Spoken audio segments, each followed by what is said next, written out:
In 1923, things started to go again here in the United States, and it started a period of prosperity that we refer to as the Roaring Twenties.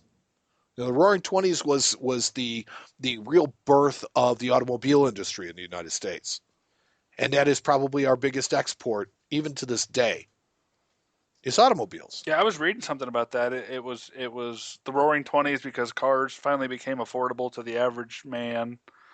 Yep, Henry Ford made them on an assembly line. They were cheaper. They were easier to get a hold of. They're definitely not something just for rich people anymore. The common man could afford them, and they were getting produced. And this created just a boom economy for a long time. And if you look at the production of coins, it's like Philadelphia, Denver, San Francisco. I mean, they're just punching them out year after year after year, all through the 20s, with the exception of 1925 and just in quarters. And the quarters were only made in Philadelphia that year. But beyond that, it's like Philadelphia, Denver, San Francisco, man, making nickels, dimes, quarters, halves, just throughout the entire 20s. What a lot of people don't know is that the majority of the half dollars that were made during the 1920s, not walking liberties. Yeah, that'd probably be the commands, wouldn't it? I mean, that's They were almost all classic yeah. commems. The walking liberty half was made. Okay, I told you they weren't made in 22. They were only made in San Francisco in 23. They weren't made at all in 24, 5, or 6. Again, only in San Francisco in 27 and 8, and Denver and San Francisco in 29, and only in San Francisco in 1933. That is a 12-year stretch where not a single half dollar was coined at Philadelphia for the regular normal, For circulation. yeah, for Hmm. circulation. And I mean, I was actually quite surprised at the mintage numbers on some of these commemorative halves. Because if you look at, say, for example, 1925, that was a year we said, they didn't make as many quarters, they didn't make any halves, any walkers, but they made 162,000 Lexington and Concord halves. They made 1.3 million Stone Mountain halves, and they made 86,000 California halves. I think you're forgetting one. What, the Fort Vancouver? Yeah. How many of those did they make? 15,000. Yeah, see, there's your rarity. Well, yes, there's your rip. But I mean, four different commemorative half dollars in the year 1925 that's a lot. Well, and it is a lot. And the funny thing is, it's like the Lexington, the Stone Mountain, and the California are like the three that we see most often that just come in the door. Maybe besides like the Monroe, we see that one pretty often. And then of course the Columbian Expo. But I digress. But Well, it makes a lot of sense when you see the mintage numbers sure, because the Huguenot, the Lexington and Concord, and the California and the U.S. sesquicentennial are really some of the only ones that approach 100,000 coins. yeah. Then you have Stone Mountain. It's like One point, yeah, it's 1.3 million stone mountains. that's a bunch. All the rest of them are like 20,000, 14,000. Oregon Trail, 6,000. Yeah, Hawaii. Hawaii, there's 10,000. It's kind of cool though because the leading up to that time it was kind of this is what leads up to the heyday of the commems, which to me is 1935. But I'm probably jumping ahead Yes. of you there. Well, actually, no. I mean, I really hadn't thought of it, too hard from that. I will say that, okay, there were no $10 gold pieces made from 1917 to 1929. And why they made them in 1929, I don't know. Yeah. There were no $5 gold from 1917 to 1928.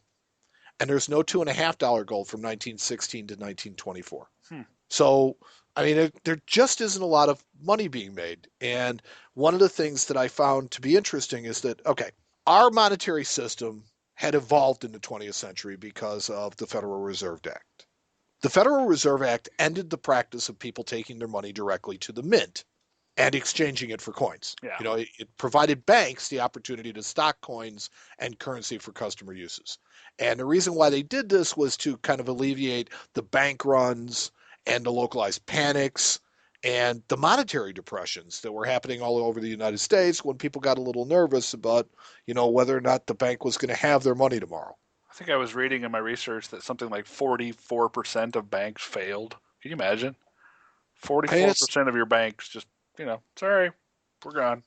Yeah, so in the early 1900s, in 1913, Congress passed the Federal Reserve Act, which basically created these banks that were going to buy stock in the Federal Reserve. They were going to hold off part of their holdings as reserves, and then they were going to have a big centralized banking system. And a central bank in the United States had really never existed before that. Well, at least not one that was successful. There were the first and second banks in the United States, but Yeah, they didn't really work out. This was us arriving in the 20th century saying, no, we're going to have a strong central bank. We're not going to have, these problems with shortages of money and of coin anymore. And it's like if you ever watch the movie It's a Wonderful Life, and you got that building and loan, and it's like, some of the money is in your house, and some of the money's in your house, and this money's over here. And banks, what a lot of people don't realize is that you deposit your money in the bank, and the bank, they distribute it throughout the local economy. Well, when everybody decides at the same time, well, I want my money, that was real problems for banks, and the Federal Reserve Act kind of, that don't work.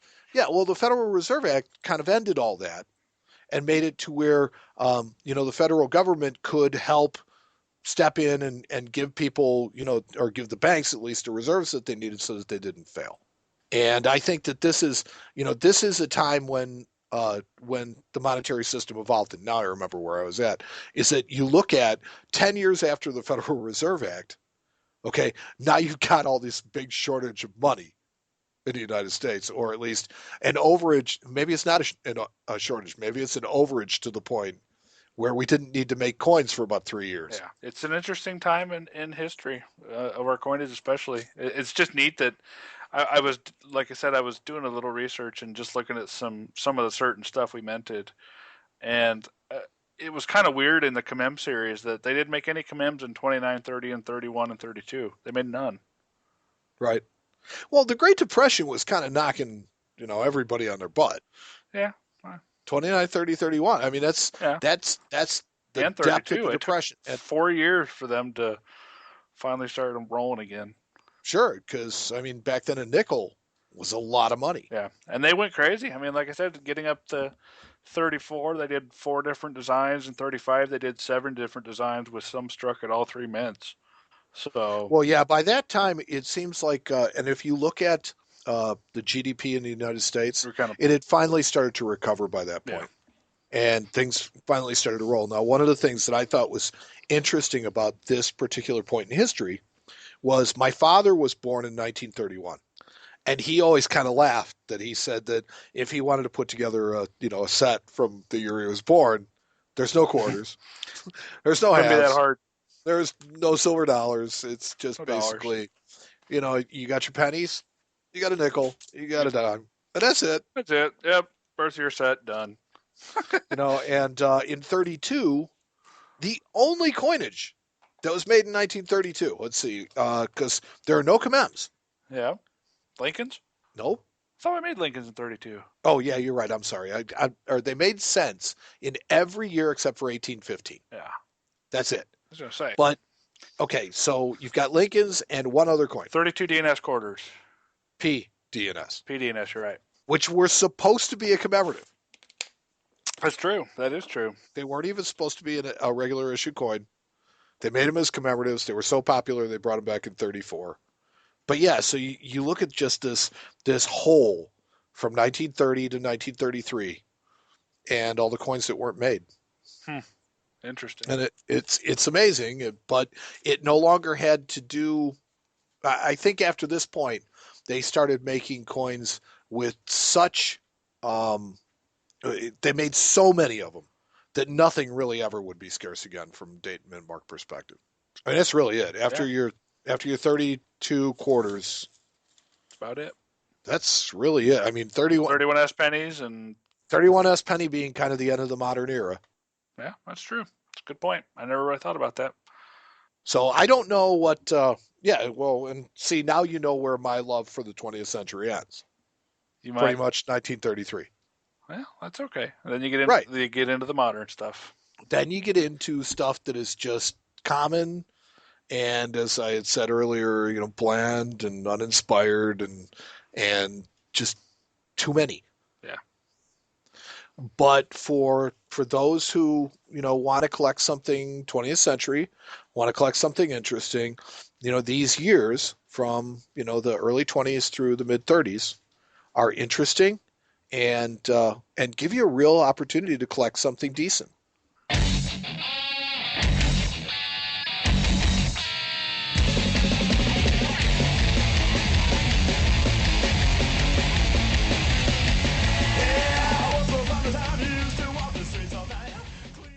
I don't know if I wanted to mention it before we get into the coolest thing, Uh-oh. but Uh-oh. well, it's because the Christmas season is pretty much over. Yeah.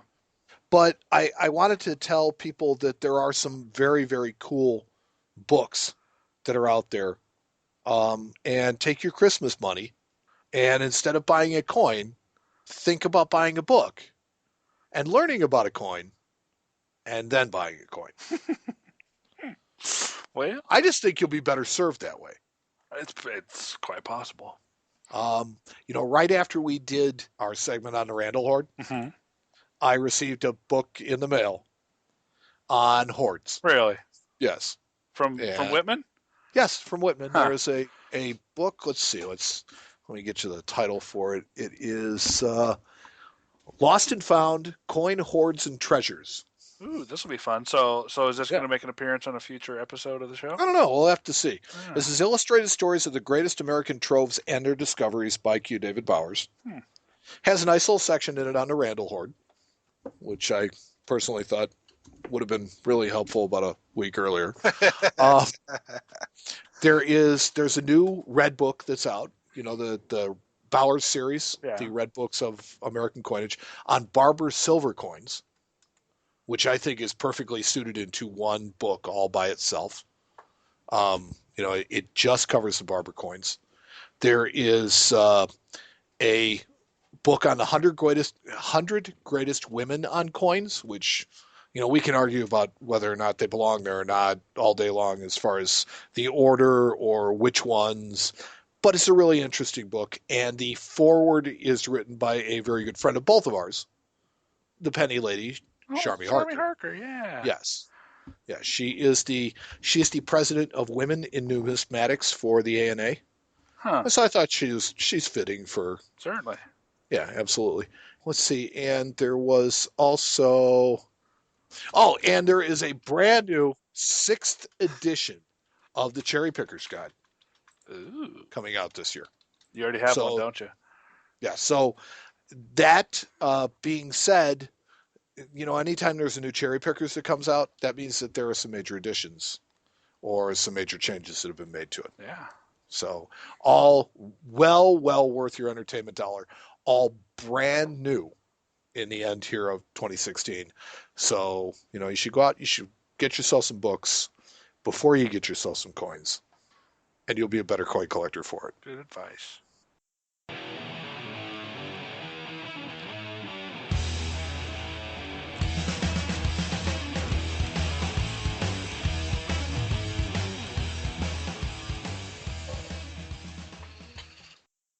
Okay, so as we're kind of droning on and on tonight, did you post pictures? Yes, I did. Oh God, I okay. know. So I know. I get to go and actually look. And I'm going to urge the people that can't. Wow, we've got a huge crowd in the Google Hangout tonight. Awesome. I am going to urge them to go right now, as I am, to coinshowradio.com, and we're all going to look At the at. same time. Yes, we're all going to get a gander, as Matt tells us about the coolest thing that walked into his shop this week. Well, it's funny that you just got this book about treasures and hoards because this coin most likely came out of a very famous hoard. Um, this being an 1860 dollar that we purchased in a PCGS MS62 holder. And the coin is pretty well bag marked. It's seen better I think days. that's an understatement. It has seen better days, but it is technically uncirculated. And this coin most likely was in one of two bags found in the GSA hoard of seeded Really? dollars. Yep. Q. David Bowers writes about there being two bags of 1860 dollars in the GSA hoard, and that they were heavily bag marked and rather unremarkable. Well, I would have to say that this coin that I'm looking at might be the most bag marked example of any Heavily bag dollar I've marked ever seen. and unremarkable.